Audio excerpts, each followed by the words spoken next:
When you said we should respect Turkey's government to convert it into a masjid from a museum, will we be fine for us Muslims if Israel convert Al-Aqsa into a temple? So very, very relevant question, and I think this is a very hot question that is being discussed on social media and in various circles, that if we say that Turkish government has the right to convert a museum into mosque, then does Israel has the right to take over Masjid Al-Aqsa or any other structure in the similar fashion? Now, point number one to note here is, when I say the Turkish government has the right to convert anything into a mosque, what we are talking about here, Hagia Sophia, which was a museum in 1934. And before 1934, it was already a mosque for no less than 500 years.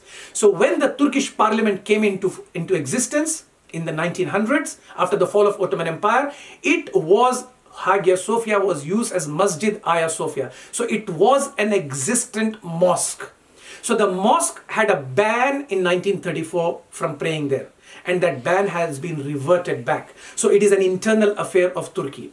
Now coming to Israel, Palestine and Masjid Al-Aqsa.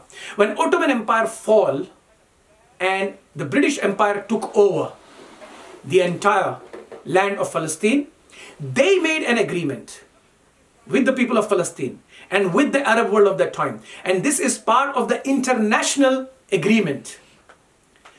And this has been recorded within the Geneva Convention and all the other records of United Nations, that Masjid Al-Aqsa and the space of Palestine, the land of Palestine, will remain a country for Palestinians. Then we had the 1967 issue. Then we had various other declarations and agreements between British Empire and the people of Palestine and the so-called Zionist state of Israel. There have been agreements in place where everybody agreed. Israel agreed, Palestine agreed, and British Empire agreed, and the New World Order, which was under the United States of America and the United Nations and the Arab world, they all agreed for a two-state solution. That agreement quotes that Masjid Al-Aqsa and the land of Palestine shall remain the country of Palestine. Based on that agreement, what we are saying is, we will go with the agreement. So if Turkey has an agreement within Turkey, we follow that. Israel has an agreement with Palestine. According to the United Nations, it says Masjid Al-Aqsa belongs to the state of Palestine.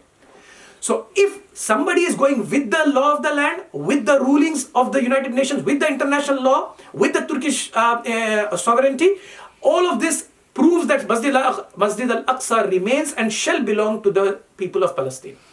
Now, anybody who says that Hagia Sophia should go back to the original, the previous usage, which was a church, before the 1453, they are the ones who need to really revisit their ideology or their opinion. Because if you go 600 years back in history, then the claim of the Jews that the land of Palestine 2000 years ago belonged to the Jewish forefathers.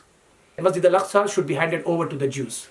That's the Zionist ideology, and I unfortunately have to say that such a claim would really create chaos across the globe, that if Hagia Sophia should be made a church, or if somebody claims that it used to be a church in 1453 or prior to that, then every other country, with every other city, with every other structure and monument will be having similar claims across the globe. And we will have to go back into medieval times, and one would be attacking the other and conquering the other. So that is not a practical thing. Rather, we go back to the agreements that we have had in place in our time, that is in the 19th century, in the 20th century. The recent agreements is with which UN is abided, and the Geneva Conventions have come into place, so we follow those.